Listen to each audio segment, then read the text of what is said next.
Hello, and welcome to the Yogscast. This is a quick look at the crafting in gw2. I thought I owed it to people to show this a little bit. So I took armorsmith and weaponsmith.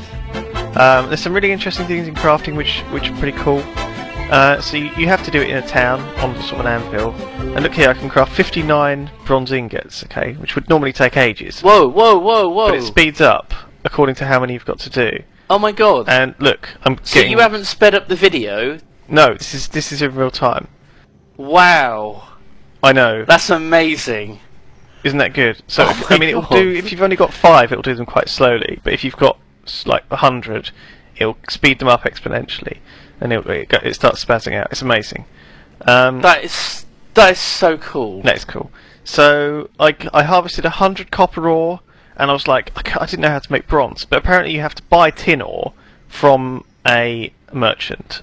Okay, and also this other stuff, you have to get other bits of bobs. Now, when you're out in the world, everything that you collect, like a bit of diggy, a bit of choppy, a bit of pecky flowers, whatever, it will say on it what crafting it's used for. So, for example, copper will say armorsmith, whatever smith.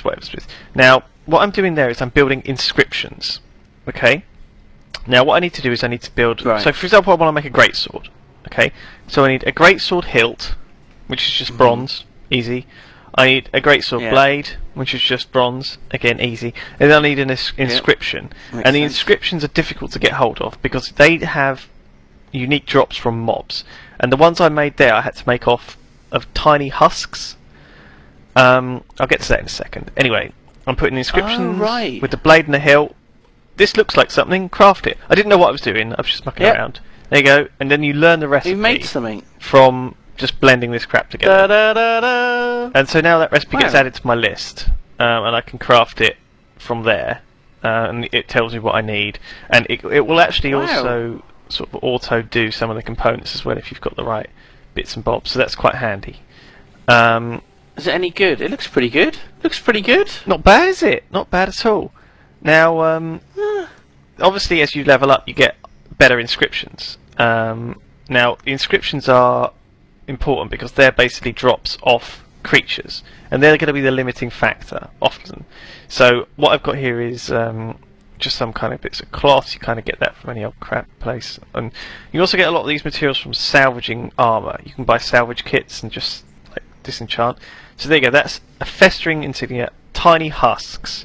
Now, tiny husks are one of the things which, and there's one, vial of weak blood again. These are the things that drop off mobs, and you usually just kind of throw away. See, I was getting all this stuff and I was just vendoring it. I was like, what's this crap? And I was just getting rid of it. Oh. Well, it fills up your inventory. That's the problem. It really did fill up my inventory, and so I had to vendor a lot of it. So I had to actually go out and collect some. But what I'm saying is, when you go out and collect to do crafting, okay, to actually make stuff, you can't just go out and farm a load of copper. You have to actually get stuff off creatures as well, Right. to make this stuff, according to what stats you want or things like that. So there I've got 7 tiny claws. I can make these ones. Some stuff you're just going to want to craft to get you to the next tier. So you can conceivably just craft a whole load of useless guff and then sell it to get yourself crafting XP. And you see at the top there is my crafting XP, and actually whenever I craft anything it gives me XP and the bar starts going up. So I'm level 20, well, I've got 21 levels of experience in armorsmith out of 100 already from just crafting all those bronze ingots and stuff. But there you go, you get a lot more XP from doing something actually useful. Yeah. So festering leggings, festering boots. They sound horrible. I think these are just they just give you a bit of extra condition damage, which means that I think it means any things you have. Actually, I don't know what condition damage means, but it gives you condition damage. I'm not going to pretend I know what that means. I think it adds to any dots or anything that you apply to mobs. So it adds that much damage to each tick. That's possible, but I don't know whether that would be weird if it did that. I mean, it might just add it to the raw swings, or it might be something completely foreign to us. Anyway, there you go. So I can make bronze hammered boxes out of this as well, which is quite handy because bags are a little bit fiddly to get hold of sometimes. So you could just, So boxes. You don't have bags. You have boxes that you carry around with you. if you're an armorsmith, you can make the boxes. If you're a tailor, you'll make bags. You know, each of the... Right. You can only choose, I think, 2 of the crafting professions. But I think you can untrain them for just any point and keep the XP that's in that. I think you can pay to switch between them at any time. So you don't unlearn everything? No, I don't think you unlearn anything. No. Right, okay. I think that's kind of how it's supposed to work. So it's quite cool in that sense. So you can have max rank everything on one character without it costing you the earth. This is something that's deliberately optional though in the game. This is something you can do if you want for fun. You can quite happily vendor all this stuff instead, like you and I did, because every 5 levels there are actually vendors who sell the best armour, or the standard armour for your level every 5 levels. So at level 25, at level 30, at level 35, you'll meet them because they're everywhere. They're at all the quest hubs.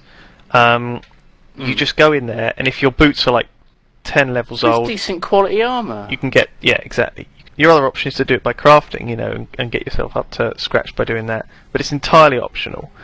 So yeah, you can switch between your crafting at any time. The 8 of them are weaponsmith, armorsmith, which is the ones I chose. But you can also do huntsman, which is based on bows and pistols and torches and things. Artificers, which make the magical stuff like staffs and scepters. And then you've got leatherworkers and tailors who do the other armour pieces. Jewelers, which do all the sort of extra gubbins to do with jewellery, and also cooks. Cooks are a bit more difficult because finding the actual cooking stuff is a little bit difficult to do when you're out in the wild. You have to keep picking onions and all sorts of stuff when you're out there. It's basically like alchemy cooking. They give you sort of temporary buffs, combat buffs, which make you tougher or give you more experience or things like that. Actually, I'm not sure they give you more experience. I don't know if that's true. Citation needed. Yeah, it's good, isn't it? Yes, yes it is. It's amazing.